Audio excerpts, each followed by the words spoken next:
Lord. మన ప్రభువైన యేసుక్రీస్తు నామములో మీకు అందరికీ వందనాలు, శుభాలు. మరొక వారం దేవుడు మనలందరినీ సజీవులుగా ఉంచినందుకు ప్రభుకే మహిమ కలుగును గాక. దేవుని బిడ్డలారా, ఈరోజు దేవుని వాగ్దానము కొరింథీయులకు రాసిన మొదటి పత్రిక 6వ అధ్యాయము 20వ వచనం. విలువ పెట్టి కొనబడిన వారు గనుక మీ దేహముతో దేవుణ్ణి మహిమపరచుడి. దేవుని బిడ్డలారా, దేవుని వాక్యం తెలియజేస్తోంది, విలువ పెట్టి కొనబడిన వారు. అవును కదా, ఈరోజు యేసుక్రీస్తు వారు తన శరీరమును, తన రక్తమును తమందరి కొరకు ధారపోసి ఆయన మనల్ని విలువ పెట్టి కొనబడినటువంటి వాడిగా కనబడుతున్నాడు. మనము ఒక వస్తువును వెలపెట్టి కొనిన ఎడల దాని మీద పూర్తి అధికారము మనకై ఉంటుంది. అయినప్పటికీ యేసుక్రీస్తు ప్రభువారు తన రక్తమును, తన శరీరము మనందరి కొరకు పెట్టి ధారపోసి ఈరోజు వెలపెట్టి కొనబడినటువంటి స్థితిలో ఉన్నప్పటికీ ఆయన హృదయం అనేటువంటి ఆలయం దగ్గర తలుపు తడుతుంటున్నాడు.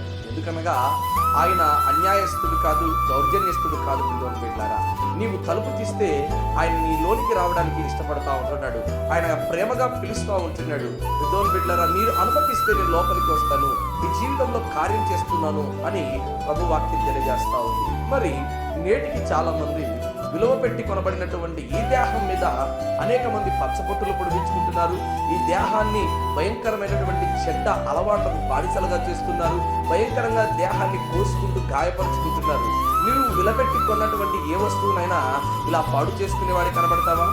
ఎవరైనా ఈ వస్తువును పాడు చేస్తే నువ్వు తట్టుకుంటావా? అసలు ఒప్పుకుంటావా? ఒప్పుకోవే.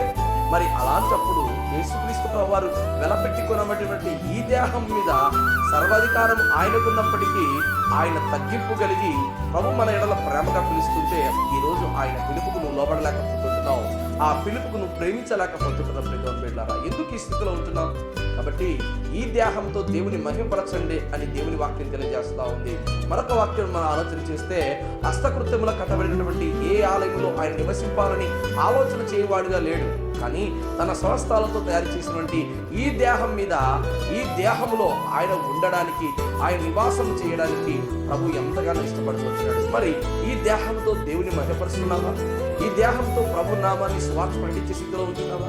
ఈ దేహంతో ప్రభు యొక్క సేవలో ఇదిగో అలుపెరగకుండా ముందుకు సాగిపోతుంటున్నావా? ఒక్కసారి ఆలోచన చెప్పి దేవుని బిడ్డ, ఓనాడు బాప్తిసం తీసుకునే రోజు ఎలాంటి మాటలు దేవుని సంఘంలో ప్రామిస్ చేస్తూ వచ్చావో, ఈరోజు ఎలాంటి స్థితిలో నీవు ఉంటున్నావో ఒక్కసారి ఆలోచన చేసి నీ స్థితిని, నీ ఆలోచనను మార్చగలిగితే దేవుని జీవితాన్ని మరింత నిశ్చయంగా ఆశ్రయించడానికి సిద్ధంగా ఉన్నాడు. కాబట్టి నీ దేహంతో దేవుని మహిమపరచడని దేవుని వాక్యం తెలియజేస్తా ఉంది. కాబట్టి ఈ దిన దేవుని వాగ్దానం ఈ జీవితంలో నెరవేర్చడం గాక.